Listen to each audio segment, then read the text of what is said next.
Yeah, she's pretty, yeah, she's tough. She says, you got 3 minutes to speak. And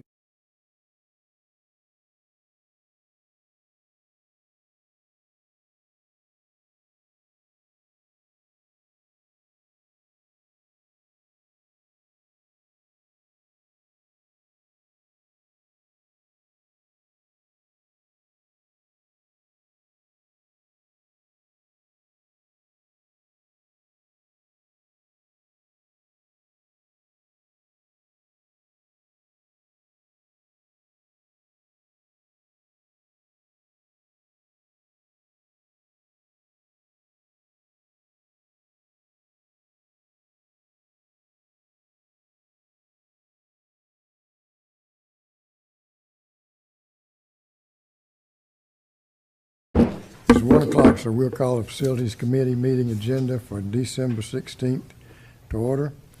There's no public comment requested. Let me lead us in a word of prayer. Our dear Heavenly Father, we're just thankful for this day, and Father, we're thankful for this season and what it means. The birth of your Son, Jesus Christ, our Savior. And Father, just help us to be a shining light to this community and grant us wisdom as we conduct the business of JWSC. We just thank you for all our employees and just protect them as they go about doing the work, keeping our system going and everything. And we just thank you for the wonderful lunch we had today and the people that prepared it. In Jesus' name we pray, amen. Amen. First item is minutes from the November 18th, 2020 Facilities Committee meeting. I have a recommendation to approve. I'll move to accept as submitted, Mr. Chairman. Second. Motion second. All in favor? Motion carries 3-0. Next item is minutes from the November 18th, 2020 Facilities Executive Session. Do we have a motion? A motion to accept as submitted. Second. Motion second. All in favor? Motion carries. Next item is contract award, Prince Street, Demery Road, elevated storage tank painting. Mr. Burris? Yes, sir. We went out for 2 elevated storage tank rehab projects. One is Prince Street here on the mainland. That's a 750,000-gallon elevated storage tank. And then Demery Road, which that's a 500,000, is that correct? 500,000-gallon tank on the island.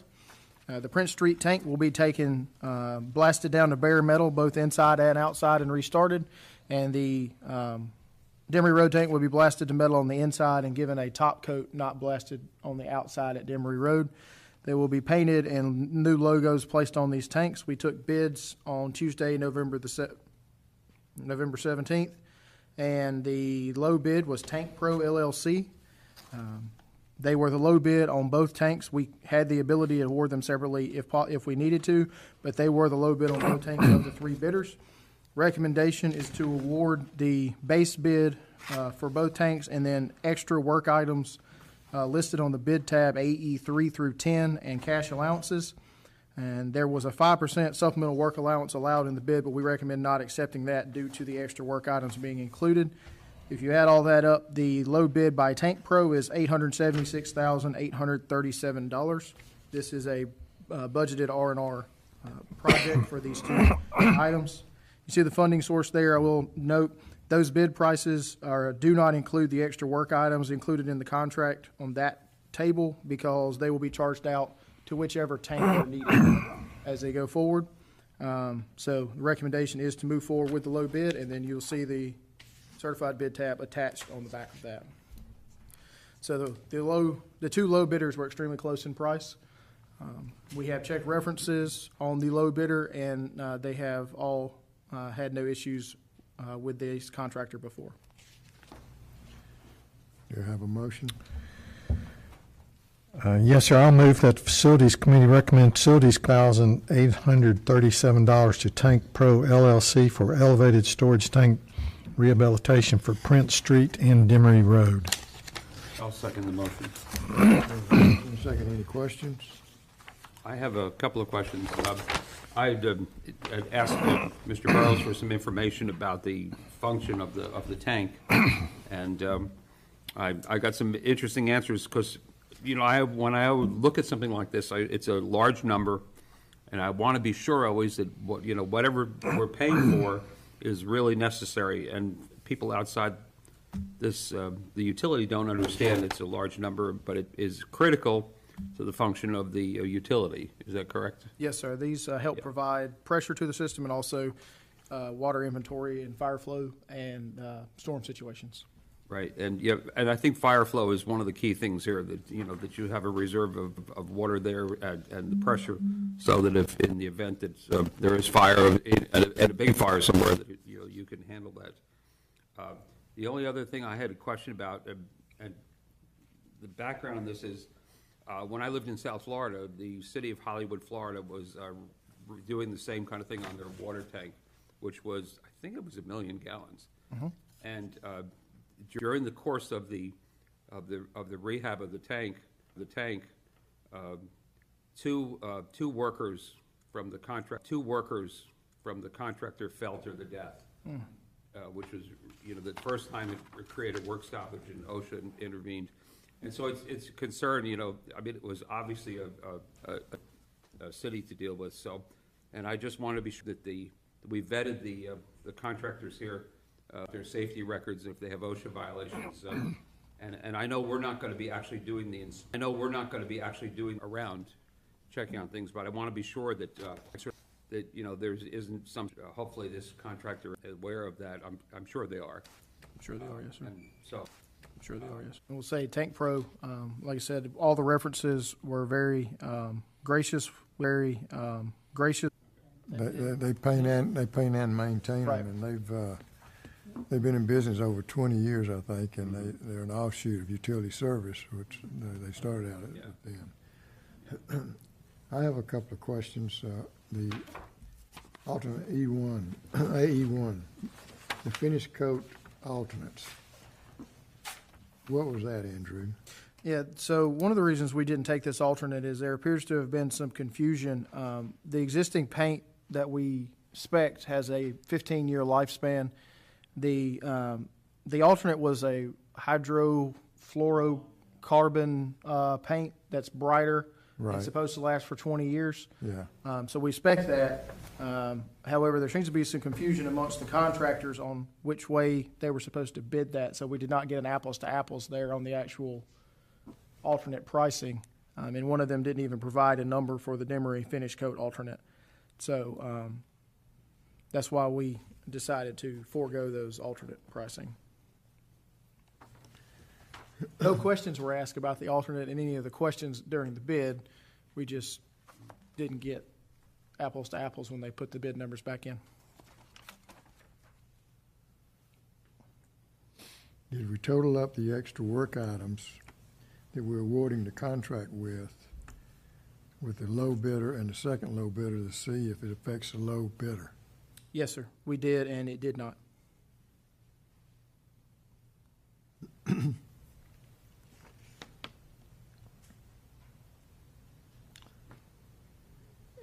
And are they going to be covering both of these tanks while they're painting them, or while they're sandblasting?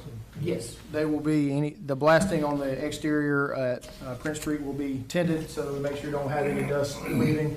Since we're not blasting Demery's exterior, it won't be tinted on the outside, but we will be blasting down the interior of those as well. So, and while we're spraying Prince Street, it will be tinted while they're spraying, I'm assuming. Rover spray, right. At Demery, since we're not sandblasting, it's just a top coat, is there a preparation of the existing paint surface? Yes, they'll be good clean. They pressure wash it. Pressure wash it down. Pressure blast it and everything. I think it's about 4,500 PSI, it's more than run-of-the-mill. And then any rusted areas, they hand get those cleaned up. Hand primer. The hand prime, all that, and then the extra work items are areas if they see significant pitting for grouting, if there's an area that there's a hole and they got to put weld a new plate on, all that stuff that comes up as you're going through the tank, as you notice it. So they're all included in there. Both tanks have a complete recoat on the inside. It's a complete sandblast down the bare metal. That's right. What's the lifespan of the interior coating? About 15 to 20 years. I usually do both at the same time. With the Demery Road tank being so close to the roadway, do they need to take any precautions to eliminate overspray of any of the cleaning materials? We'll have to. If they're just certainly- using high pressure water, or they're using some detergent. Great question. I don't know if they put any additive in there, detergent, anything like that. Well, that'll certainly be something we address with them at the pre-construction meeting. And obviously, they're going to need permitting from Glenn County for doing that, and I'm quite sure that the right-of-way coordinator will make sure that we take care of that. Is that a house right next door to it? There's a car wash. There's a car wash immediately Another adjacent car to it. wash on this side. There's a What house about the other across the side? street. Right. What about the other side going toward the village? The other side from the car wash. It's on the other side of the tank there. There's trees directly behind it, there's, I think there's commercial to the east, car wash to the west, and then the house across the road from one. Yeah, and the specs, they're to contain all overspray and everything like that, so. Okay. I keep looking at Mr. Klein because he wrote the specs for these, so he's a little more, Bit of lead too. right. Last We thing put in an allowance in there for lead abatement if there is lead abatement necessary. Now, the Prince Street, is it $1 million gallon tank and Demery's 500,000? Prince Street's 750. Okay, Prince Street's 750. okay. Demery is 500. And do we periodically review the safety, the structure of particularly the older tank on Prince Street that's 55 years old? Yes, we have a contract with an inspector that climbs all of our tanks on a rotation, and he climbs the tanks, does inspections, and then on our ground storage tanks, he inspects those and does washout of the ground storage tanks. So they're on a schedule where he inspects them based off of most recent inspection. And of course, having a drone allows us to actually look at the top part. Right, that's too, correct. Without having to In fact, Jason Vo, our project manager, took the drone and kind of went around the top and everything before we got this underway. Are they gonna be required by Glenn County and Brunswick to get a building permit? Building permit, I'm not, And we put the cash allowance in there just to be Yeah. safe. it's for any permitting necessary to come across, but. Right.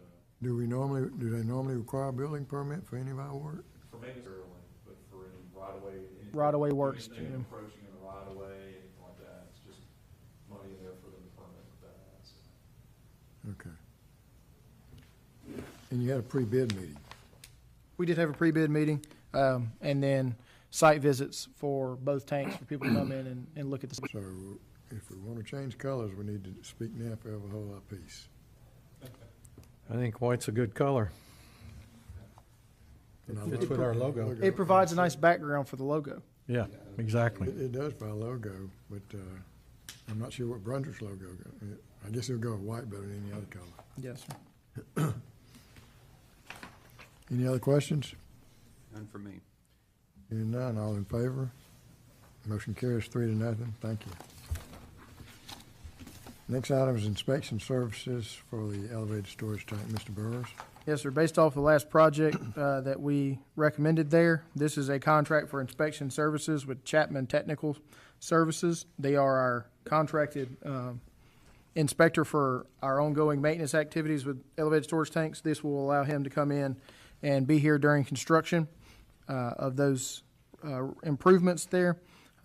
Mr. Chapman has been working with us for several years. You'll see his proposal there on the back. It's a total of $29,500 for the two tanks. And he will provide inspection reports, and we actually provided him with a template for our inspection reports so that we make sure we get all of the information the P&C staff has requested. He has an expertise in coatings that we do not have necessarily, so we prefer to use an outside inspector for this activity. He's also a licensed engineer. So. Yeah, he is a licensed engineer. What does Holiday detect inside a tank? That's a great question. It's defects in the paint, blemishes in the paint. So when you spray, sometimes you get bubbles, holidays they call them.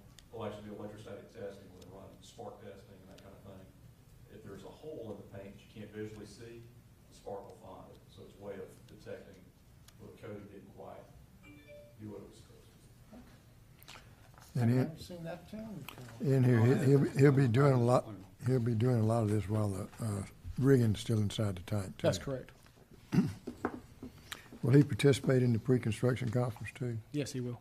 Okay. And we did talk to the contractor. They may want to work on both tanks simultaneously.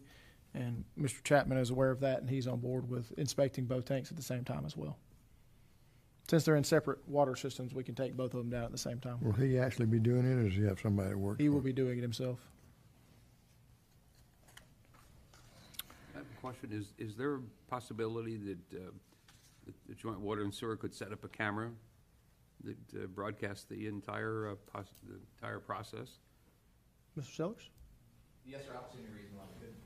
I think it might be of use to the community to see the progress. I mean, it certainly is large and there, and it's going to look really wonderful when it's done. So it might be something of interest to people. It could be a link on our website to that. I think you could take a before and after on the interior, but I don't think you can take it while it's going on the interior. Not on the interior, but the exterior we certainly could. Yeah, that didn't note on the last one, these will be 120-day construction contracts. Is a total 120 for both tanks? Yes, sir. So it's 60 for each if they did one at a time? If they did one at a time, yes, sir. That's pretty short, okay. That's why they wanted to work on both of them at the same time. Do I have a motion? I'll move the Facilities Committee recommend the full commission award a contract in the amount of $29,500 to Chapman Technical Services LLC for construction inspection services for the elevated storage tank rehabilitation for Prince Street and Demery Road. I'll second the motion. Motion second, all in favor? Motion carries 3-0.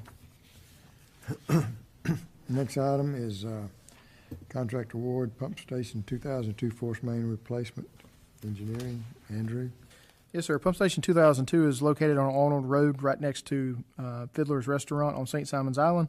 It has an existing cast iron force main from the pump station site to the intersection of Mallory and Demery. 10-inch cast iron force main that has suffered repeated failures. We've had at least 3 failures in the past 2 years, and due to the location of the existing force main, we have to shut the road down every time we have to make a repair. Obviously, this is a heavily traveled thoroughfare on the island, so we have a budgeted project to redo the force main there, install a plastic force main in the right-of-way out of the roadway and tie into the connection point near Mallory Street. We solicited proposals from 4 engineering firms and reviewed them. Best combination of pricing and schedule was TR Long Engineering out of Hinesville. They have done surveying work for us in the past and have submitted multiple proposals for engineering that have scored highly for us on other projects. Total amount is $38,235. Firm has allotted 90 days for surveying and design of the force main. And this contract does include full-time construction observation, given the location near the marsh there and the traffic. We'll have them on site the entire time the pipe is going in the ground. Do I hear a motion? I move that the Facilities Committee recommend the full commission award a contract to TR Long Engineering in the amount of $38,235 for engineering and construction administration services for the Pump Station 2002 force main replacement project. I'll second. Motion second, any questions?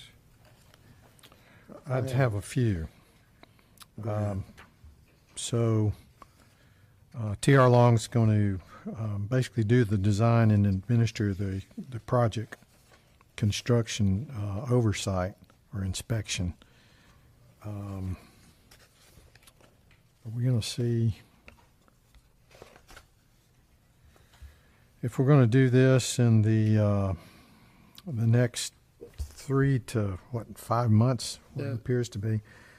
Yes, sir. So once the project is awarded and then started construction, how long would that take? They have allotted oversight for 30 consecutive days. It's 1,300 foot of pipe, so it's not a lot of pipe, but it will be a little tedious with all the things in the right-of-way there. So they've allotted 30 days for construction. Okay, and for this project, are we going to bypass that section, or would we put in this parallel to the It will be existing? parallel, and the only bypass, or it won't have to be bypassed, we'll shut the station off, is when we make the connection at the existing pump station and at the new force main location. Okay, thank you. What's our estimate for the construction? Our estimate for construction is, let's see, I did it the other day, it's 150, 200,000 for the construction. I've got more in there just because we may have to do some site restoration as we go along some driveways and things like that if we end up open cutting this.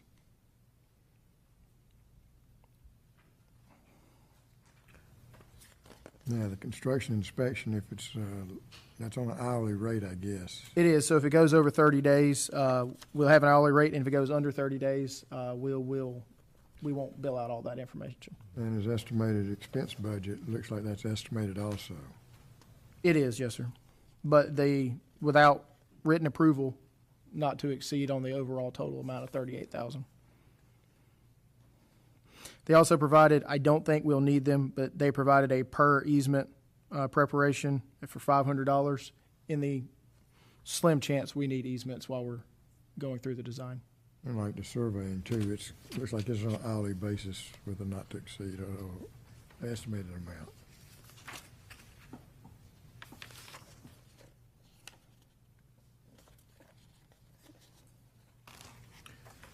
Okay.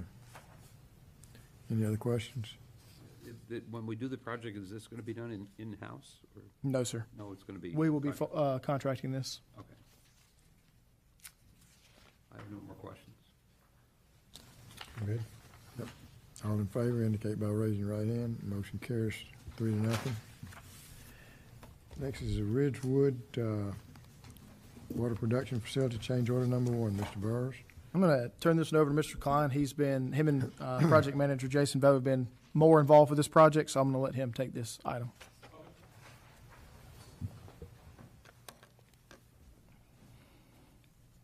Good afternoon. This is, Ridgewood Water Production Facility. Very, very close to completion. The original completion date was a few days ago. Actually, it was December 13th, final completion date. We're down to the punch list items. Already had a preliminary startup. This is the contractors asked for another 30 days to complete the project, these last remaining punch list items and whatnot. So this is a time extension for this contract request from the contractor. The station is Motion? functional as is. We just have some punch list items. Station is functional. It's not online. We're currently holding the tank with good chlorine levels to hold it, the water in the tank safely. And they had a few things with the pump alignments, little last electrical things, nothing major, but it is a list of punch list items I need to complete before we can final this job out. And the contractors are agreed with the 30-day extension? Correct, yes, sir. Matter of fact, we're planning on a walkthrough next Wednesday. They believe they can get it done well below the 30 days they're asking for. I have a motion. I move that the Brunswick-Glynn Joint Water and Sewer Commission Facilities Committee forward the above described change order number 1 for time extension to the full commission with a recommendation for approval. Second. Motion second. All in favor? Motion carries 3-0. Thank you. Thank you. Mr. Klein. Item 7 is Splice North Mainland Phase 2, change order number 2. Mr. Burrs. Yes, sir. Our Splice North Mainland Phase 2 project was to CIPP repair several sections of 30-inch reinforced concrete pipe and also some manhole rehab work that was going on in this contract. We have reached the end of this contract, and this is a final adjusting change order for that. The total amount, it would be a scope reduction of $904,298.70. About $75,000 of that is in manholes. There were 3 manholes that were originally slated for replacement at about $100,000 per manhole that we ended up lining and not replacing. And also there was money included in the contract for point repairs as needed. We ended up not having to do any point repairs as part of the contract. And there were a couple of sections of pipe that upon further inspection, we decided not to line because we didn't feel it was necessary at this time. So the total scope deduction is $904,000. You'll see on the back it's $1.1 million in deductions and then an increase of $216,000. The increase was some of those manholes, like I said, that we thought we were going to have to replace that we lined. Also, they had to bore a bypass line under Community Road for that bypass section. Originally, we thought we were going to be able to use the storm drains there and run our pipes inside of it to do that. And GDOT requested we not do that, so we ended up boring that. So the adjusted contract amount final would be $1,646,220.30. The contract is 214 days over contract time, and there has been a request for 10 weather days for a total of 204 days over with liquidated damages of $204,000.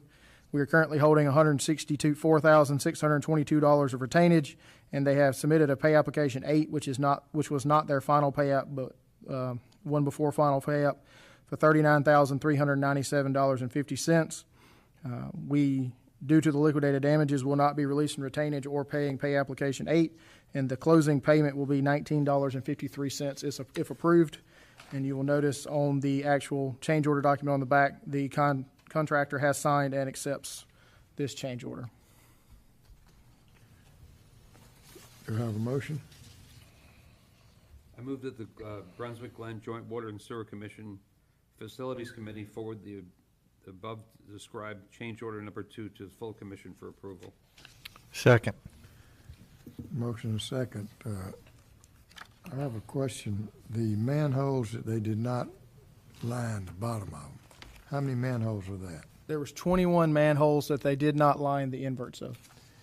And the ones that they lined a portion of them. They lined down to the water level essentially, and not below the water level due to difficulty of bypass.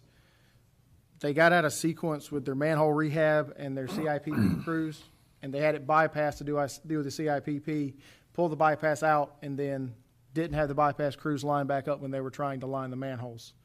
We attempted multiple times to attenuate the flow at our pump stations, and we were not able to get the flow down successfully where they could get below the water level safely. So I mean, And what was the total amount of deduct did that include? So around 75,000, Okay, and how many manholes is that? 21 manholes. And you said for us to let somebody else come in and do it, they would charge how much? About 25 or 30,000 a manhole to include bypassing around them. So it's a whole lot more. It's a whole lot more, yes, sir. Now, what kind of warranty do we have on the lining that they did, but they came just? So what we've got, we did work out an extended warranty agreement with them. Typically our standard warranty agreement is 10 years. For the items that pass vacuum testing, it's a 12-year warranty from the contractor, and then the items that they did not line below the invert, we got a 15-year warranty from them on that. So what form is that warranty in? Is that something they gave us in writing? Yes, we have it in writing. We have it in writing with them with the initial request to remove that remaining manhole lining from the project. That was part of their request, and that would be a contractor's warranty from them. The subcontractor that did the manholes is not the one holding the warranty. It is the prime contractor. Has Charlie reviewed that? He's seen it, yes, sir. Question or two. Of these 21 manholes that we are removing from scope, the portion that was not lined, do we need to line those? The sections that were not lined are below the water level. Under most situations, the section under the water is in the best shape because it's not exposed to corrosion. There are some where there was active upwelling of groundwater into the line, but not, it's a 30-inch line, so it's not a substantial amount of water on a 30-inch line coming in there. There may be a few of them that we decide to go back and try to line again and finish that lining work up, but a new contractor is not going to warranty a manhole that somebody else has already worked on, so we would end up having to come in and basically rip all the old lining out and start all over again to line the manhole. Well, really where I'm going with this, operationally, do we need to line these in the next 5 years? And if we don't, then basically they just come off the list altogether. It's kind of what I'm seeing operationally. If that's the case, this number of roughly 500 to 600K of scope reduction for the manhole lining portions, it would seem to me that we would want to use that to redeploy in the same basin. Yes, sir. The overwhelming majority of that will be redeployed on the pump station upgrades as part of SPLOST Phase 3. Okay. It's all splosh fund, so it's got to go toward this project. Right. That's what I was saying is on that, because we probably have some puts and takes overall on the project. That Absolutely, yes, sir. The commissioners just need to realize that this is a main line, that everything from the North Mainland is going to be coming through this line. So if one of these manholes fails,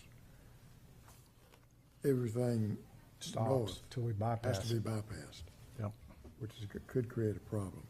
So that's why I was driving the question is operationally, if it's not going to be a material impact operationally for the next 5 years, that we not complete the lining of the lower portion of these manholes, then it would be appropriate, in my view, to redeploy these funds to this project in another area of need.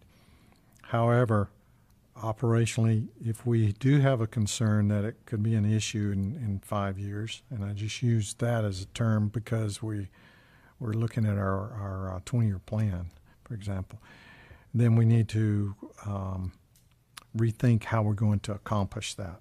Yes, sir. The inverts are not a structural concern at this point where we're going to have a collapsed manhole. It is more infiltration that is coming in.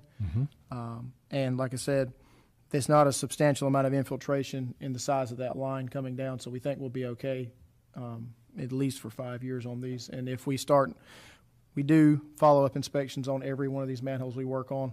So if we do notice some sort of structural problem occurring down there, we can start adding it to the top of the list. So long and short of our discussion is that these manholes, we'll put on the watch list That's correct. and make a decision as we go along. But for now, we're operationally comfortable to move ahead as is. Yes, sir. I have a question. The current contractor didn't have the technology to bring the water all the way down or dewater it. Is that correct? No, sir. They had the ability to completely bypass it because they did that while it was being lined. The contractor is a huge firm in the southeast and has jobs all the way from Louisiana to Virginia. And their bypass crews were scheduled to be here for a certain period of time. And then the manhole rehab subcontractor did not line up at the same time, and they would have had to come re-bypass every section of line again to do the section of the manholes below the water line. So it's not a function of it can't be lined. It was going to require, they were requesting a sizable change order to come back and bypass all of those lines again. So it's a performance issue. Yes, sir. Thus the reason we are enforcing the liquidated damages. What did we learn from this as far as preventing this in the future on a job sort of like this? Certainly, one thing would be to make sure all the subcontractors take part in the pre-construction and the scheduling meeting to make sure the subcontractors and the prime are on the same page. We do not manage subcontractors. That is handled by the prime, but there was a lot of communication errors on this project between the subcontractor and the prime contractor. Like I said before, our staff has went over and beyond attempting to facilitate this project. In fact, pumping system staff, we had crews that worked 3 consecutive weeks on midnights just to try to pump the water and keep the water down, and it just was not functional. So, Well, I understand now more why we were doing that, because the prime didn't manage his contract properly. right. Are we going to put that such that if they bid again, that that will be a mark against them? Yes, sir. There will be a report card, so to speak, after this contract that project managers and people involved will get a chance to give their feedback. We document that on all of our contractors so that should they win again, we want to make sure we look back at their past work with us before we move forward. This same contractor is the one that we awarded the rehab in CPOMs. That's correct. And have they finished that line where they had to, where that force main came in from someplace? Have they finished that work That's yet? scheduled to be done the second week of January right now. They're do that, and there's one section of pipe on Altama that they're still got to do up there by the optometrist office and the Kingdom Hall of Jehovah's Witnesses up there. That's one section of pipe still got to be done, and they got a couple of small punch list items they've got to take care of as well. When are they scheduled to complete those two? Second week of January. They think they can finish all their punch list items in a week.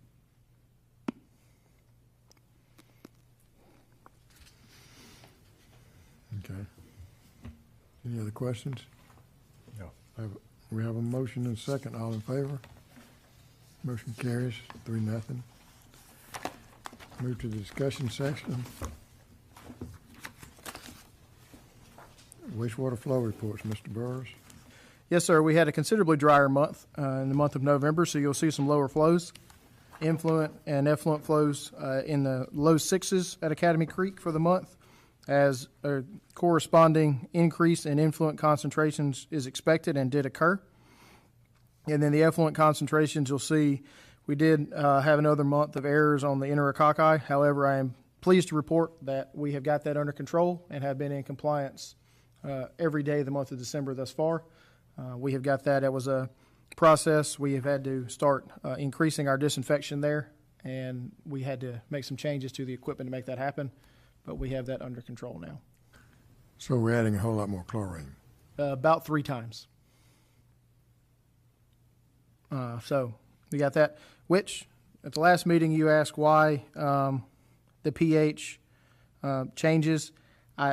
I still don't have an explanation for that, because at Academy Creek, when we're adding chlorine at the end, you would expect the pH to, the pH does decrease. I don't know that we're adding enough chlorine to decrease it by a whole SU, but that would be one contributing factor, is that chlorine on the back end is going to lower the pH going out. So did have 97% removal on BOD and 96% on TSS, low flow in rainfall for the month, and then pretty consistent sludge leaving the plant the last few months. I will say the ammonia for the month, 5.2, is a little lower than what we had been seeing as we're working to get that down. We have had 2 days in the past 3 weeks where the ammonia has been below 1.5.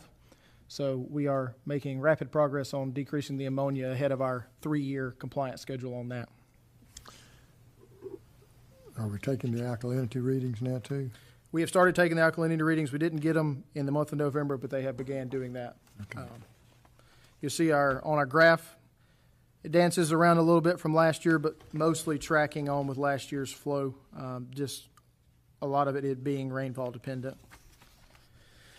At Dunbar Creek, considerably low flow month for Dunbar Creek there, down at 2.6 MGD out of a capacity of 4 MGD. I did see some increases in our influent concentrations, and then we're well in compliance there, 98% removal of BOD and TSS. A reminder, that does have the aqua aerobics disc filters on the back of that plant, which are in the contract to be installed at Academy Creek. Based off the schedule, they're supposed to start excavation for the filters in February. So that'll be one of the first items they're going for. Low rainfall again, and then actually a decrease in sludge tonnage to the landfill. The operators on site there have made some process changes that appear to be having a good impact on the sludge that's leaving the plant there. So very good job out at Dunbar Creek. Again, some minor fluctuations, but fairly close to last year at Dunbar Creek for flows for the year. And down at Southport, we still have an I&I situation that we have not located yet, then is causing a decrease in our influent concentration. Very low strength waste coming into that facility with only a 74 BOD coming in. But given the low strength waste, you will see we are well within compliance. You'll see a little bit lower removal efficiency simply because of less of it coming into the head of the plant. it's harder to remove all of it at that point. And then, again, low rainfall and, again, a reduction in sludge to the landfill for the month. So now that we've got the enterococci under control down at Academy Creek, we're seeing rapid improvement on the ammonia. All the plants are being operated very well by staff, and they've put in a lot of hard work. They've also done a very good job cleaning the facility up at Academy Creek in preparation for the contractors. So if you go out there, I can show you some aerial photos that our contractor took where there's a lot more grass out there than we thought was out there once we got it all straightened up. At Southport, are we looking at the pump run times, influent pump run times to see where that? We are, coming in? best we can tell, coming in somewhere along the leg coming from the port. We don't know if that's because directly from port operations with the car washing facilities or if there's a infiltration coming somewhere, so we're still tracking that down. They do have a flow meter at the Their port. car washing facilities, they use our water for that? No, sir. So they do have a master meter at the port that we are confirming is calibrated correctly on their sewer discharge to try to correlate all these data points. All right. Any other questions? No. Thank you. Next item is project report, Mr. Klein and Mr. Burrows. All right, I'm going to let Mr. Klein run through our photo show here. We got a lot of good news to report on the projects this month. We do. We're wrapping up some projects at the end of the year here. And I'll just run through as we do with the photos here. Any questions you have along the way, let me know. Trying to highlight some of the good things that are happening out there. Each project on the project list should be represented by some photographs here. So anyway, we'll have it on the monitor as well. May point out a few things. First project, Ridgewood.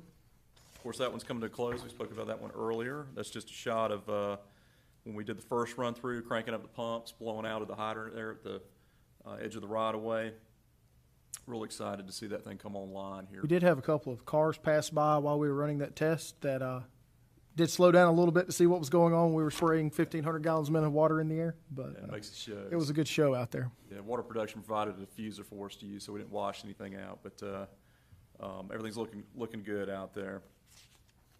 Next project we spoke about was the North Mainland Gravity Sewer Rehab.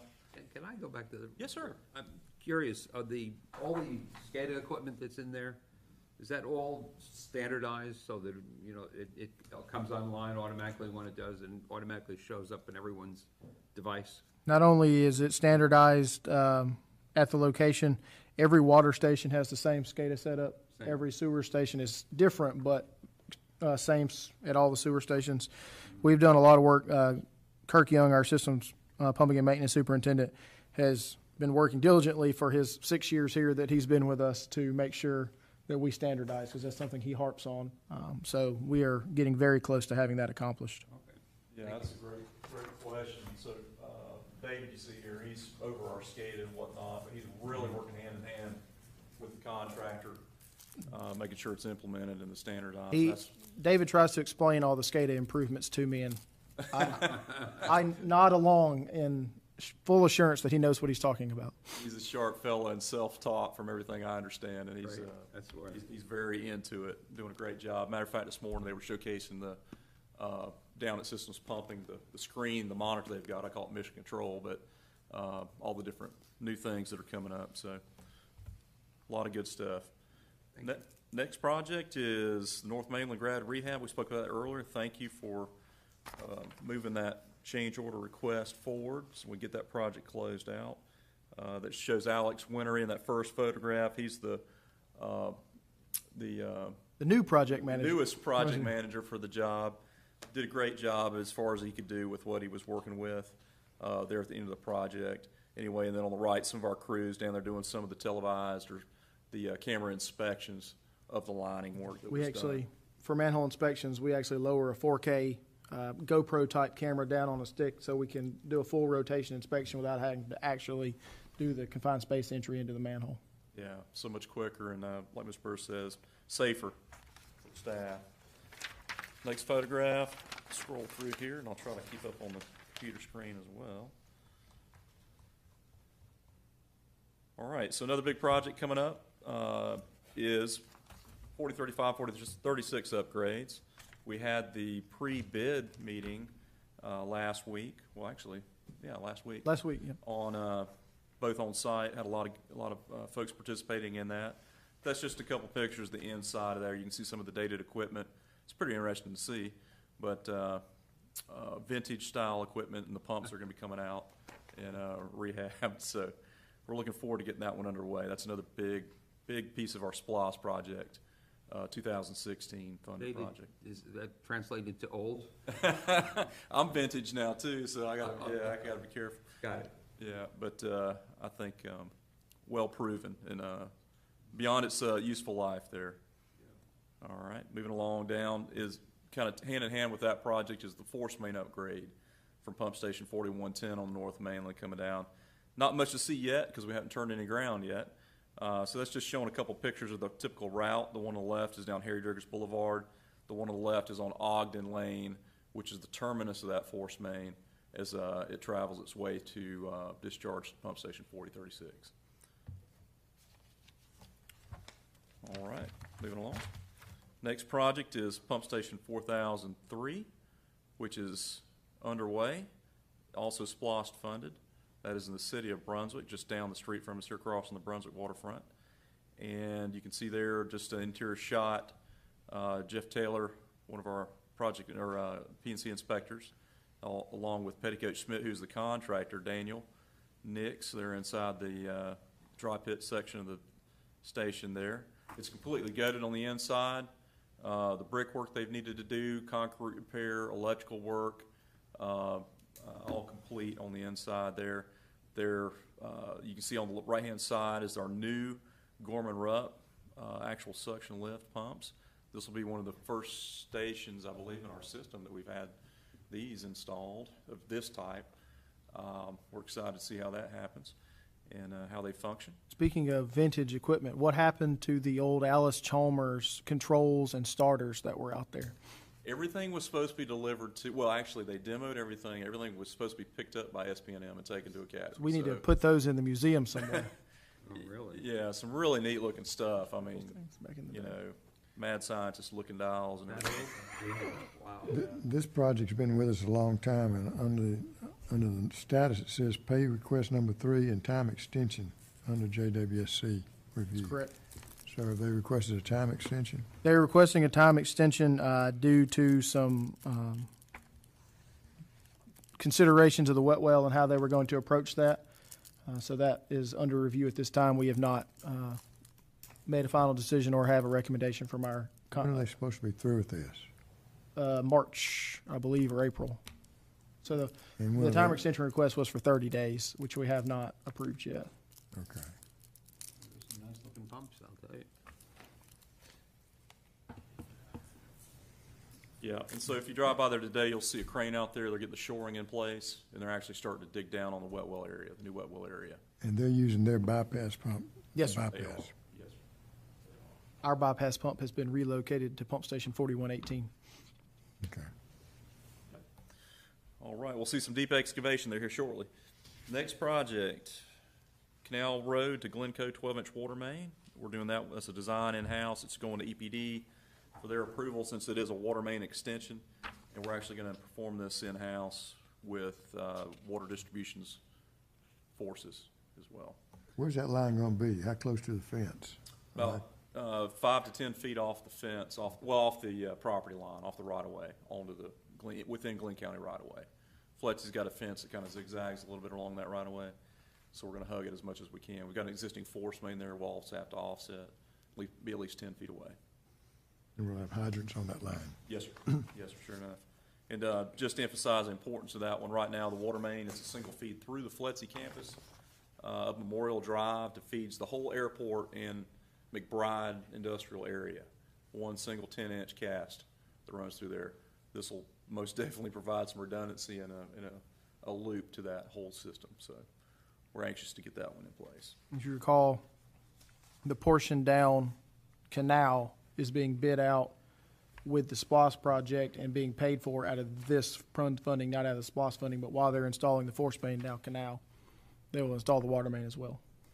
Correct, correct. Timing is good with that. Next project, Magnolia subdivision, water improvements, is within the city limits. It's a city cooperative project with the city of Brunswick. They're doing the roadway and drainage improvements, and we're doing the waterline improvements. That project's going very well. We had some concerns up front about it being such an established neighborhood. Originally we had planned to go down the streets with the water mains. We actually moved them off into the shoulder. Actually, it's working pretty well. Not too much pushback from the residents out there, and the contractor's doing a fair job out there getting that line in without disrupting. They've already, my understanding is, completed 2 of the streets in there and are working on a 3rd street now. Exactly. We got Pinewood, Formosa, and they're working on Poinsettia now, and I believe they're even back testing Poinsettia right now. I believe there's, if I'm not mistaken, there's 7 streets they have to do in there. Is it- Fair-sized neighborhood. He's boring the driveways. They're cutting the mostly they're cutting the driveways. They did bore under the roads with the service lines as they Pull had up to get pairs. across the long sides to try to avoid cutting the road right now. And we're trying to minimize the road cuts so we don't have to go in and pave. And we're just tying to the existing services.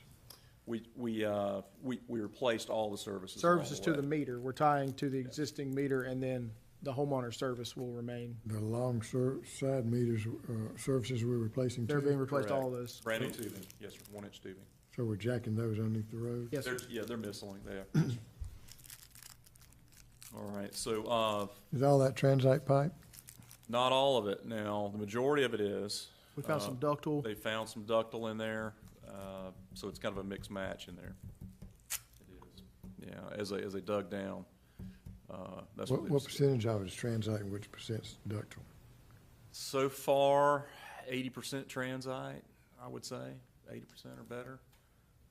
Yeah, it was unexpected to find a little bit of a mix in there with the ductile and whatnot. So we've got some good examples of some of the material that's coming out.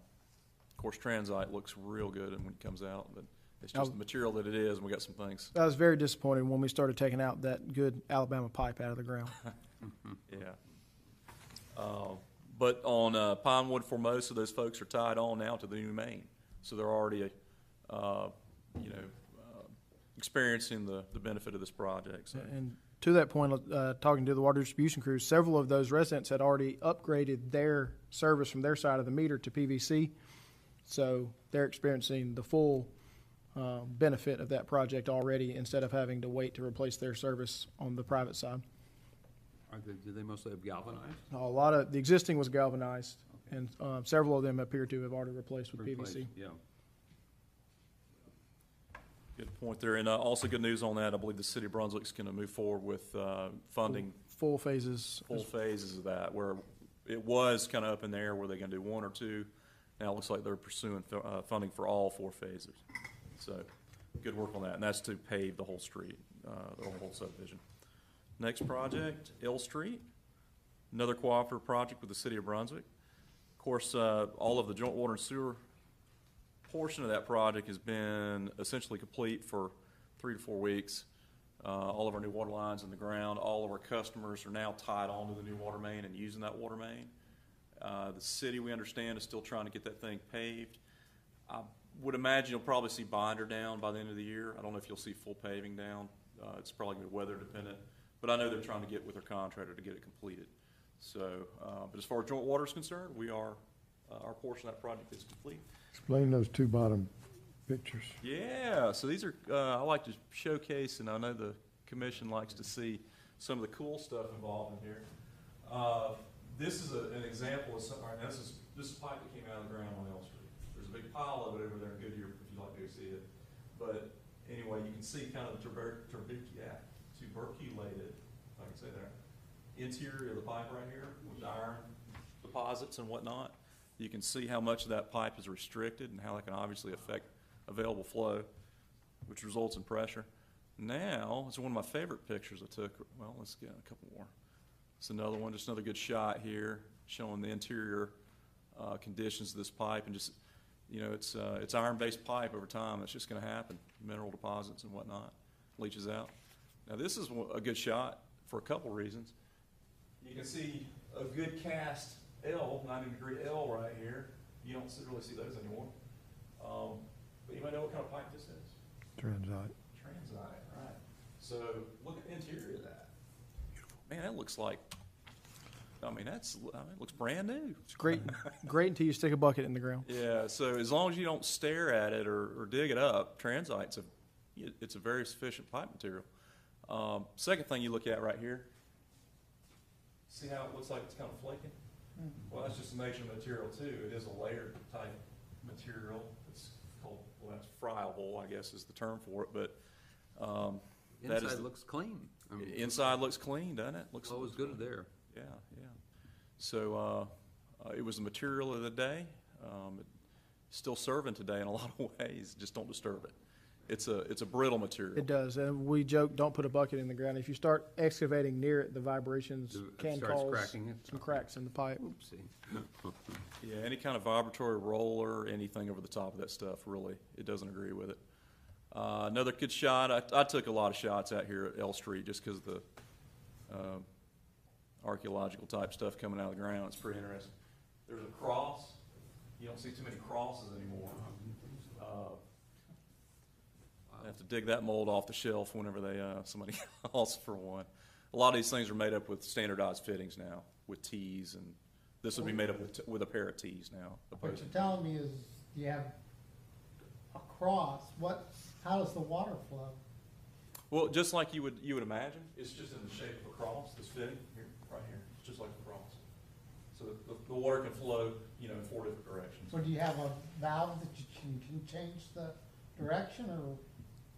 I don't understand the purpose of the cross. They might have cutoff valves down here to cut off. Just if like they had 2 to T's. fix something, Yeah. but it's just It's- like two it's two T's. T's. Oh, okay. And it's flowing whichever way is the biggest demand. I mean, Oh, it might be Yeah. going in all Yeah. 4 directions. It's just an intersection of the water mains is what it is, so. Sewer flows downhill, water flows whichever way it wants to. yeah, that's true. They don't do that anymore, of course. Right. You don't see any big cast fittings like this unless you dig them up. Normally, you'd use 2 opposing T's now, standardized T fittings. What's the, when was this pipe put in the ground? Do we have a 50s. That would have been BC. BC? BC, yeah.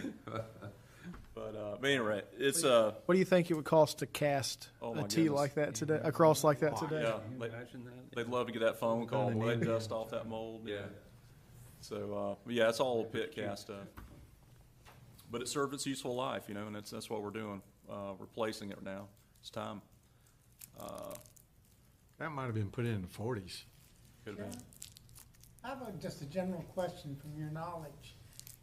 How many municipalities have this kind of old structure in them, say in Georgia? Unless they're new communities, they all do. So there's a lot of infrastructure that kind of needs to be replaced. Eventually. Like Mr. Cook came from Miami, and that's a newer community than a lot of them in the United States. And they were replacing 2% every year because of a lifetime of 50 years. Right. So we'll be talking about that on the master plan and everything. I saw a presentation somebody from City of Miami was doing. They actually use a lot of concrete water pipe. Concrete water pipe? Well, I just was But recalling what they were saying at the Grits and Issues, and they all were talking infrastructure, and they never mentioned underground infrastructure. Well, the trouble, nobody sees that. And nobody needs the internet to see this. Yeah.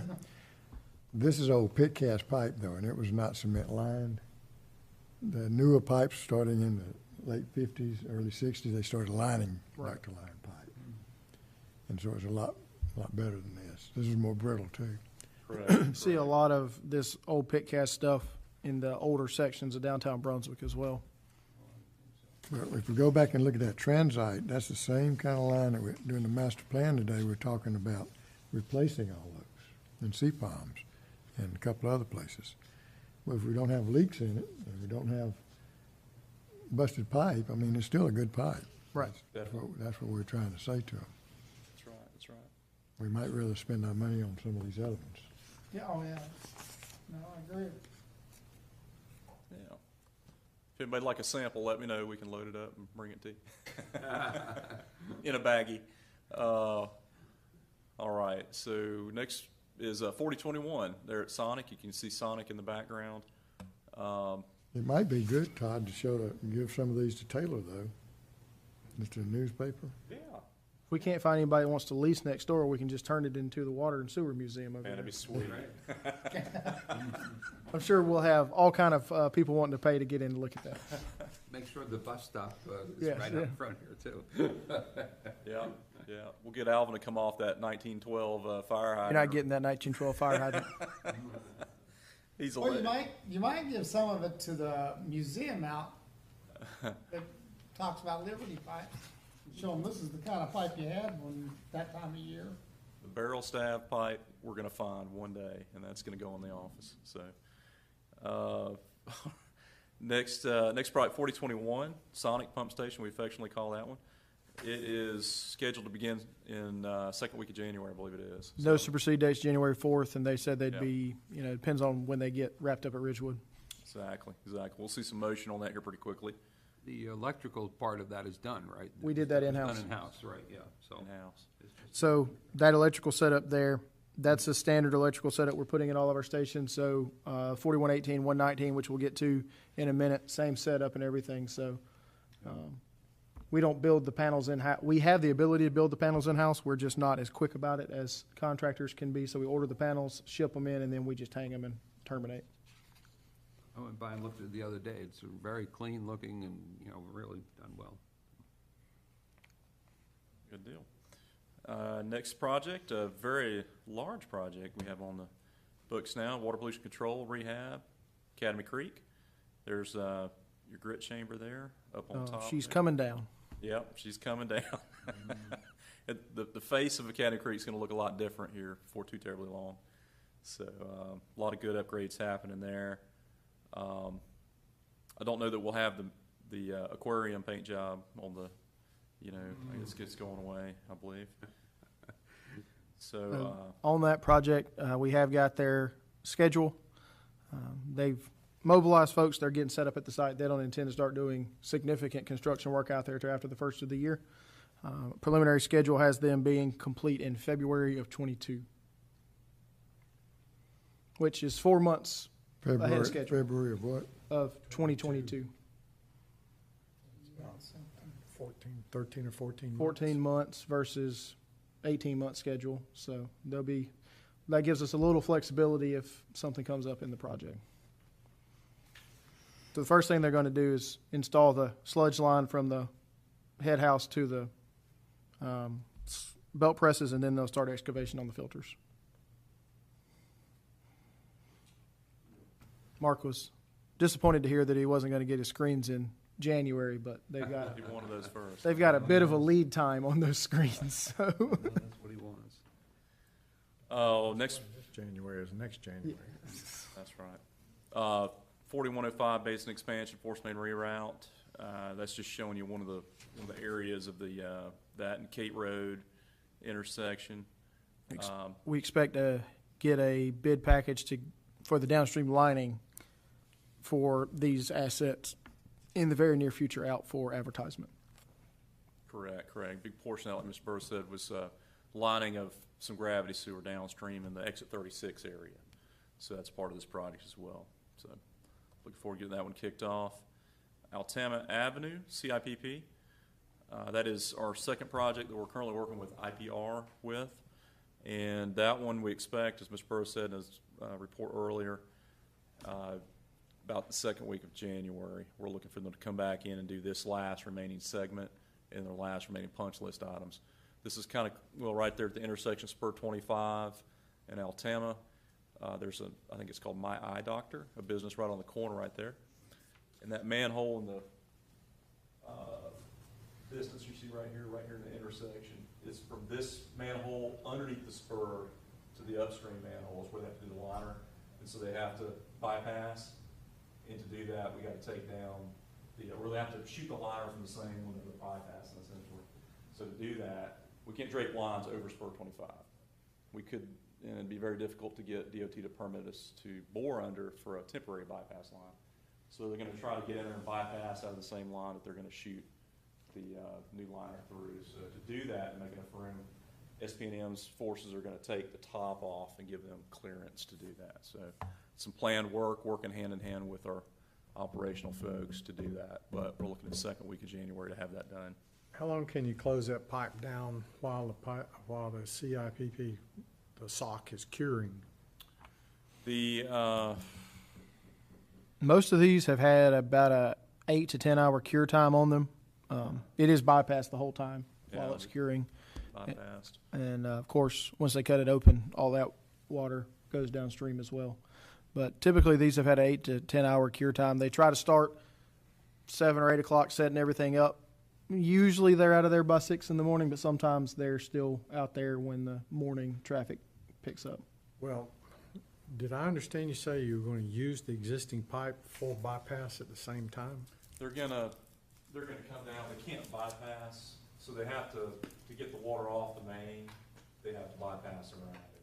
So to do Okay. that, they're having to do two things in the same manhole, in the same hole is what it is. Oh, okay, just the manhole's going to be occupied more. than- Right, correct. They So gotta we take the take- top off to get take the two top tubes off. down in there, yeah. So you get down in the Oh, chimney okay. section and have access. Understand now.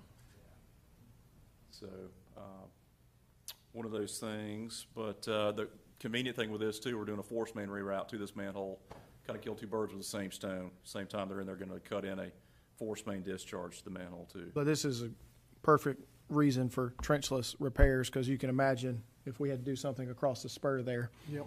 Yeah, Just boring a new one. yeah, So- yeah, that would be a job. So that one's coming along. That is our second IPR project, looking to wrap up early January. Sea Palms, that's just a couple shots there where the guys are going back in and they're doing the robotic cutting of the services, and the little touch-up work on the liners and Sea Palms. A couple little punch list items, they're gonna go back in and remedy those as well, 1st of January. That is a subcontractor that IPR brings in to do that work. So again, job dependent on a subcontractor. Lessons learned. Let's see. Next project is Coastal Club Apartments. Wrap this one up. First part of the project, first two parts, 4056, and then also the 4059 force main. Now it's 4059 pump station. So we're still waiting for a determination from the applicant that we have a comprehensive agreement with to move forward with our apparent low bidder, or their apparent low bidder, and execute that project. So time is a ticking on that one. I believe February they have to have that one complete. So when are we gonna award that? We don't award it, they award it, right? They're on critical path if they're going to finish it. I am suspicious that that can be finished on time at this point. Because Well, to my knowledge, the pumps has not been ordered yet. What are they waiting on?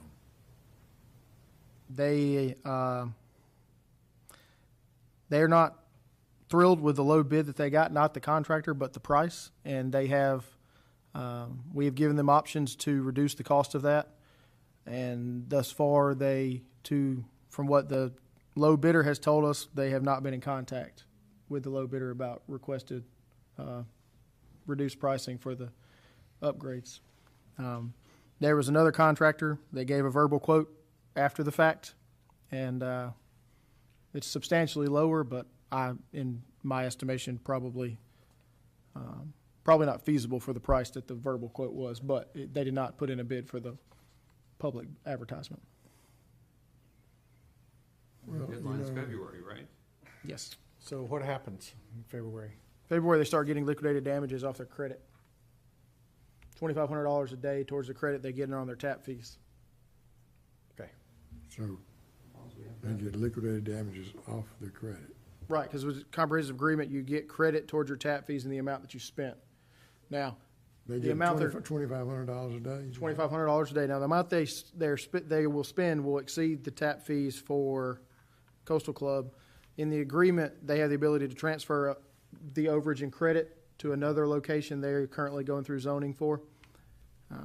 So it would be coming off the credit going towards that next property. How many, are they finished construction? Are they, Coastal Club is, yes, they are finished construction and they have leased apartments. They're residents. They're not leased out, but there are residents in there now. Yeah, they're in progress. They're building their residences now, their leases. All right. Okay, so our leverage is gonna really be against the next project. Yes. Okay. Yeah, and that project is in construction plan approval phase right now. Okay, so they've got they're- the construction plans now, They're okay. getting close to, Do we well, it know- should be turning dirt here pretty quickly, so it's, we try to stay in very close contact with them for an update. And then we've reached out, spoken with them, and then Mr. Dormany's reached out as well on the comprehensive agreement language and stuff to them. So, how many days of construction would be required on this phase 3? I want to say it was like, it was either 90 or 120 days for the pump station. That was upgrade. including lead time Just for the 90 pumps. Yeah, That was lead time for the pumps, so on-site time may not be that bad, but if they haven't ordered the pumps yet, given, That's a 60 to 90 day turnaround, isn't it? yes, Once you cut the purchase order. right, there's supply chain Weeks, issues yeah. right now. I mean, we talked with them, we modified a lot. I mean, we told them to go to VFDs. That's why I instead of say having a bigger our rail leverage and is all gonna this be on other the stuff. next project, so. Right. And they, we got upstream sewage coming to this pump station too. Well, you did, even after the bids came back, we went back and agreed to reduce some of the valve sizing, and so we didn't have to put in a new valve vault, removed a flow meter and flow meter vault that would have to be installed.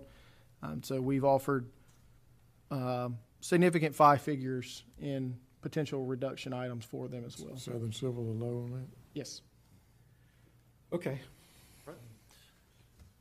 okay. Denver East Beach Roundabout, everything is done as far as joint water is concerned. Glenn County is still closing that project out, but there's just a couple shots, again, of that. We got some very nice upgrades to our system included in that project. And Glenn County does have an irrigation meter for their landscaping there. Yes. Good. For the oak tree. There was apparently some scuttlebutt online about whether they were paying for the water, and they do have an irrigation meter for that. Sea Palms East Waterline Rehab. So it's just talking about it is a listed project. This is where Mr. Burrows was mentioned earlier about the connections there, the last remaining connection and a couple of the upgrades of the water lines. I'm sorry, that was during the master plan meeting this morning, different meeting about this project. So it is in here. We just putting a couple more shots in here just to talk about it and keep it on the hot list. Oak Grove Force Main Pump Station improvements. Not much movement on that project. This is a comprehensive agreement that we have with the developer.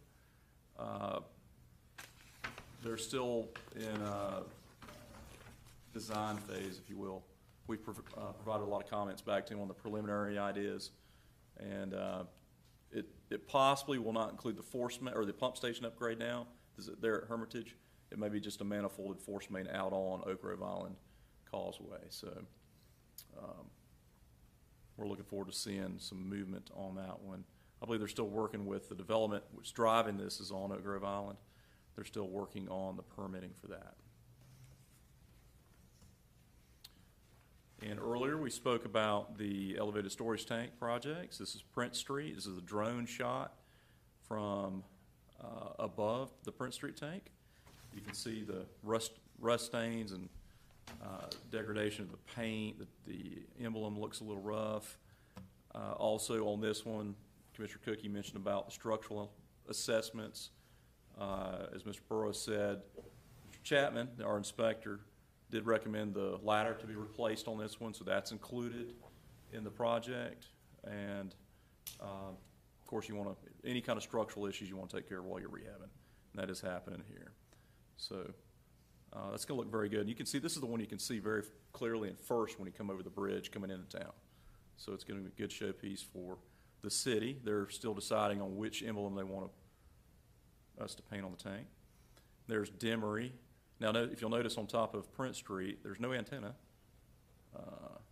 There's a gondola, or what do you call it? Pergola? What do you call it? What is that on the top? Cupola. Cupola. Thank you. It's a cupola. Can I ask a question? Are there any, is there lights on there? Are any There'll be lights? lights for the logos. What there will not be is LED lights so we can change the color of the tank. Oh, man, you opened up a topic there. Yeah, so if we're talking about just illumination lights, just to simply illuminate the tank, yes. And there's different options, of course, and upgrades you can do with the lights. No, I'm sure. We have well, I say we, they have a the LX running, package, they have a yeah. running inside joke with me they were trying to slip some LED lights so we can make it look like a Christmas tree or decorate it red, white, and blue for the 4th of July on the project. That I had to take away their fun. It was unfortunate. The city may want to do that. Who knows? Never know. Never know. So lots of things you can do with them these days. I have a kind of an engineering question. Is Yes. there any way that, since the water's flowing out of there, is there any way you can generate any kind of electricity with the water flow? Yes. Have batteries that you could use for the illumination? That is, you have spent energy to put it up in the air, and that is Right. suspended potential energy that Right. can come back down. I don't remember the The formula, answer is but yes. I know it. You could. It can be done. I don't know how much. It'd be interesting to know. Payback's forever, in case you want to know. Oh, I'm sure that is. That's true. And it decreases the pressure in the water As is system much too. ecological kinds of things. I had a conversation with a salesman one time that wanted to take pressure relief reducing valves and generate power off of that. And I said, well, how much power am I going to get off of that? And he said, you could probably run the red light next door. And I'm like, you want me to spend $100,000 so I can power the red light next door? So the answer is yes. It is can be possible. done. It is feasible. It is, yeah. Demery tank. So, no antennas. Prince Street, look on top of Demery, you can see all the antennas there. So we do lease that space out. That is a component of this project. In the pre-bid, everything early on in the specs, all that, we addressed our customer that we have on top of our tank. We're their customers. Wait, no, we lease the space out. We lease the space to them. Lease What the do we space get paid, out. what do we get paid a year for that, We generate for this particular tank? this particular tank. I think it's $60,000 or $70,000 for this tank for the year. Not all of our tanks have it on there, but this is one of the ones that has the most on it. Yeah, very busy up there. Essentially, if it's a 5-year thing and you get $60,000, that's what, $300,000 it pays for keeping the maintenance of the tank. Yep. Arco area water and sewer extensions. Okay, so that's in the Arco area that we're extending our system to the residents in that area on Ogg Avenue and a couple different feeder streets along. We've got the preliminary designs back. We're just waiting on the formal design to come back in. My understanding from the engineer, it's going to be able to be served completely with gravity without need of a pump station in that area. And the overwhelming majority of it will actually drain to the 4WTP basin directly to Academy Creek, so it will not consume any of the pump station capacity anywhere else either. And when will the plans and specs be finished? When's the plans and the specs, specs what's be the deadline on that? I would say we're supposed to have a meeting with those folks here next week or two. I believe we're supposed to have those in hand. Let me get a firm date on that. All right. Meter replacements projects. There we go. Who was that on the left there? That is our own VJ Sellers. So, I don't know, Ms. Burrs, if you want to cover anything on this, but we just keep it is a capital Well, project. as I said earlier, at our Christmas luncheon today, we did 250 of these meters. These are read electronically, and they've been billed out every month since September, to my knowledge, with 0 hitches thus far. So, been a very successful pilot program. Looking forward to potentially starting the first phase of the permanent install in first quarter of next year. Okay. Community road sewer expansion, and that is another project. Matter of fact, I just got a call yesterday from a business out there who had heard that we were going to extend sewer in that area, and I was happy to confirm to him it is a funded project. It's under design right now, but that's going to serve a big area and a lot of commercial on Key Drive, Key Circle, Newman, a lot of Rose. need out in that area. You forgot Rose? Yep. right, that's right. And right now, it looks like from our engineer that we're gonna be able to do this all gravity as well. We're trying really hard to utilize gravity completely, and so far, so good. Galvanized replacements, again, that's an in-house project. You kind of see here, like you were talking earlier with the cast iron pipe with some corrosion on the inside. Yeah. Galvanized, probably even worse than cast iron about the interior tuberculation. Yeah, I think you're right. So that's, you can obviously see, no explanation needed for the picture on the right of what that does to your available water flow. So that's an ongoing project. We've just finished last week the main install on St. Catherine and Ossabaw in the Riverview subdivision on the island. Next week, they're supposed to go in and actually make the taps and land the services for those customers, and we'll be finished with all 5 streets in that neighborhood. And those were like 2-inch galvanized lines? 2-inch. We're replacing with 2-inch PVC? Yes, yes, sir. 2-inch PVC, and then we'll run poly services off of the PVC. And they had galvanized services too? Yes, sir. That's all getting taken out. We'll replace the service to the meter now. Again, like we talked about in Magnolia, if it's on their side and they haven't replaced it, they may not get the full benefit, but they will have new plastic services all the way up to the meter. Okay. Whether they're short or long side taps, if they're the long side, we'll board under the road. Pump station 4118, 4119, that's also an in-house project. 4119 is nearing completion out there. 4119 is on the new electrical system and pumps. We'd have to do some backfill in that area and pour a concrete pad around the bottom of the electrical panels there, but it's coming along nicely. But also, these rehabs do include brand-new interior piping as well. There's a good, Have we considered using the puddle pad instead of forming what's it called? a puddle pad? Yeah, instead of forming up a shape, you Right. just pour the mud out. The edges are free form, if you will. Okay. You might want to consider it. I mean, you can still get the thickness you want to protect the equipment, Right. but the puddle pad cuts out your labor and your materials for making a nice square edges, if you Right. will. If it's not necessary aesthetically, particularly in an area that looks like it's kind of wooded, that puddle pad could save some money in labor and materials.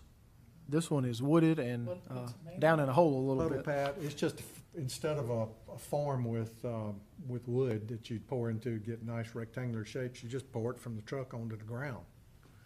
You So- grade it, and when you order, I don't know what our spec is, 3,500 PSI, for example. Typically, right. Typically. Yeah. It's gonna be pretty darn stiff when you pour it out of the truck, and you just screed it out right there and leave the edges raw. Oh, okay. Yeah. I see what you're saying. So it looked like a blob. Yeah, I mean, you still get your thickness. It's like a puddle. You screed it to whatever you want, 4 to 6 inches, but the edges are just raw. Kind of like a live edge. Right. Yeah, live edge. There we go. Yeah. Yeah, I've done that on a generation power plant project where we poured a pad for a concrete, the concrete pad around the footing Right. for a turbine. We did puddle pad, and it was as big as this room, Right. but we didn't form it up. It's just a paradigm shift, Right. Yeah. you know, and particularly in this place, if you're gonna have gravel in the yard area for vehicle Sure. traffic and all that, Right, you wouldn't notice. why Right. not? Yeah. Yeah, I hadn't thought about that. Now, we are somewhat fortunate that a member of our systems pumping crew has previously worked pouring concrete, so he is well-versed. We have a diverse set of talents down there, so Right. I'm sure Trevor would enjoy not being the solo concrete guy anymore. Well, like I say, it eliminates the labor, Yeah. the time, and the materials of forming. And if Right. you order it stiff enough, you Right. don't let them put too much water in it, pour it right out of the chute, then you just rake it down to the height that you need. Yeah, you're right. If it's stiff enough, you can still form it to shape it to some. Yeah. Yeah. That's Still great, got the great thickness idea. you want, and then once it cures for a week or so, then you bring your gravel in and spread down around. So, anyway, Yeah. give you a thought. Interesting. Okay. Let's see, master plan update. Of course, we had that meeting this morning. I think we're all well versed on that. That's going well. A lot of mapping. Nice picture of Miss Laura there, working hard on water gems hydraulic model. You have to say, that is what water modeling looks like. It's not a glamorous endeavor. So, good update this morning from our team on that one. Tillman water main replacement. It's all paved back and patched and repaired. You can drive down there and take a look and see that. Not much to see with our stuff, but anyway, you can see the work had been done, and now that does connect the new L Street main to the Goodyear water plant, or Goodyear water elevated storage tank. So, which is key for that area. We've got some really large industrial users in that area that we provide fire protection to. So that was another key component done in-house again. These guys knocked it out. The only thing we're waiting on that is final billing on the pavement, and that one will be capitalized. Another in-house project, in-house design, and we're actually going to likely bid this one out, reimbursement from Glenn County. But this is the safety complex up off the north, or the Spur 25 public safety complex. Upgrade to that station there. It was a temporary, somewhat. It doesn't look like it. Maybe in the picture, it's a 4-foot diameter wet well. Way undersized for what's out there now with all the different entities, and especially during an event like a hurricane when the safety complex is When the EOC is buzzing with a activity. bit full yeah. at that point. The EOC is full. So we did the design. We're going to send it off to EPD. It's about to go out the door for that. And this also, pump station is going to utilize the Bergen Woods force main that we have a comprehensive agreement. Also has a very interesting anthill grading at that site. Yes, yes. So a lot of good projects going on. I'm glad to answer any of We'll those. say you brought up the Bergen Woods. We did get, they took bids on that the other day. The private contractor, private developer did, and those are under review, is my understanding, on those force main improvements, correct? That's correct. So we're looking forward to seeing some construction begin with that. That is our force main upgrade from the safety complex down to Kate Road, correct. And then I'll hit our earned value analysis sheet for this month. You'll note that, of course, with the earned value analysis, the more expensive projects do tend to drive the numbers a little bit. So the fact that the Academy Creek Rehab is getting underway, you'll start to see those numbers change a bit more rapidly. And then having the Phase 3 of the North Mainland Sewer Improvements Project out for bid will jump those up as well. We have made pretty significant progress on a number of our projects on the schedule. Our costs still are running ahead of schedule, as in not spending as much money as we expected on many of these projects. And overall, the cumulative to complete performance index showing that we're doing very well on our overall project management in managing to budget. So given the heads up. Kudos to managing it to budget. You guys are all over it. It's just, I don't know if we can recover the schedule performance, because Right. some of the projects are so doggone big. But as long as we come in on the numbers financially, then we can have some minor slippage on schedule. The one advantage that I was very excited about when I heard that the contractor planned to be done in 14 months instead of 18 months on Academy Creek. Yep. With the size of that project, it could have a real impact on our schedule I can swing the overall. whole works. Right. Yep. You get an A for B effort. Little luck helps. It is all about how it falls out. It's all about the numbers. Yes, indeed. So any questions on any of our projects? When's Magnolia Park supposed to be finished? It was a 365-day contract, if I remember correctly, and they started in October. Is that correct? They did. They only have one crew working? They have one crew. They have one crew. Essentially, Woodard has one crew out there. For the water section, though, they're almost done with a third of 7 streets. So they currently appear to be running ahead of schedule. Yeah, it's October of 21. So I think they're going to finish within time if they keep it the pace. The FEMA mitigation, the generators, what's the status of that? Okay, working with Charles Cobb at Chatham Engineering, he is going to He's been to the first 22 transfer switch sites. His guarantee to me, we would have a bid package to us prior to Christmas for that to go out. So he has done that. And then I'm getting a proposal from him on the fixed generator bid. So we're going to bid it in two projects then? Discussions with FEMA, they would prefer, because it was awarded separately, for them to be Okay. bidded separately as well.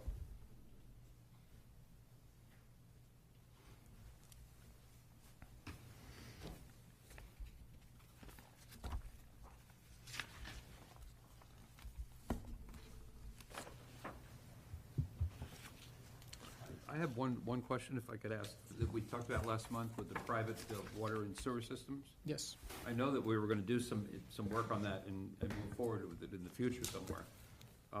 What was thinking about was, can you develop some sort of probability about the equipment that's there, or the pipes that are in there, and whether it's likely to need service over a period of time? Or- Absolutely. We have each pipe material we have in our system, we have designated based off of industry standards and our own experience with the pipe, and estimated useful life for all of those. Right. And then we can, unless we can televise the line on a sewer system, until we can get that in place, we use the age as a predictor of probability of failure. Right. I mean, because when it goes from ours to theirs, the materials may not really be much different, right? A lot of times, they're not going to be a whole lot different. Right, they're not gonna be, so, I mean, one of the things, if we take over things like that, we wanna know what our obligation's gonna be if we're gonna have to end up replacing it or doing things to it. And so, that's why I was thinking the probability might factor into when we finally make some discussion when we go along further in that. Certainly. We, our asset management program, we use probability and consequence of failure, and that generates a risk factor. Right. And then we also, the next step that we're working through now is actually scoring the ability to mitigate the failure. Okay. And the mitigation factors can reduce your overall risk because they're more easily mitigated. So that's the third factor we're working on now. I think that would be helpful when we, finally start moving forward on that whole thing. I'm going to break out my 5-color chart yet. All right. An engineering opportunity for you. Yes. Talking about private water and sewer systems, I think what we need to concentrate on first, and y'all input if you'd like, is number one, if they're on public roads. Right. And number two, if they're on water and sewer, or just water or sewer, but they've been metered, individually metered. Yes, sir. Those are the ones we need to look at. And there's looking at these maps, there's about 10 or 15 of those. Not the private systems where it's just master metered or where they have a private well and everything yet. But let's get those get them cleaned up. Yeah, so you think those should be moved up in priority? When they're individually metered. Right. Right. And they're on public roads. Now, on that, at the last meeting, Low-hanging fruit. Yeah. the last meeting, we discussed the a force main installation we were going to do. The force main is about 90% installed. We have to make the connection, and then that force main will be functional, and the line that is currently holding up the Highway 17 widening project will no longer be in service. So we will certainly have that finished up prior to the end of the year, and GDOT gave us a January 31st deadline, so we're about a month ahead of schedule on that. And once we put in our bypass pump, then we could go back in and televise those sewer lines or something, Yes, sir. or jet them, and then televise them. Let me ask you a question. Since you have a lot of new county commissioners, have we been asked, or are we planning to go and give them a full laydown of everything that we've accomplished this previous year and where we're headed next year? The goal I was planning on, once the master plan update came out, was to take the master plan update and present that to both the city and the county commissions when that update comes out. And during that, we can certainly include those items that you just spoke about. Because we have gone a long way. Based off our discussion at the master plan meeting this morning, I think when that is finalized, that will go a long way to showing how much work has been accomplished in the last 5 years as well.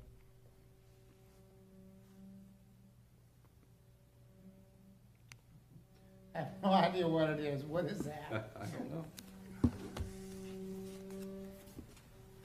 Sounds like a Sounds like sander. something vacuuming.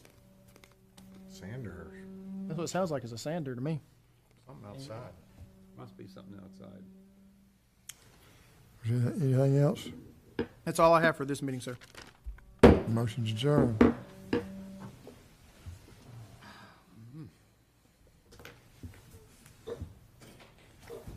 a lively meeting after eating. I don't want to fall asleep. You only got 2 more meetings. No, you got 3. You got Human Resources in the morning. Someone's doing something. That sudden stop reminds me of the old Orwell sander.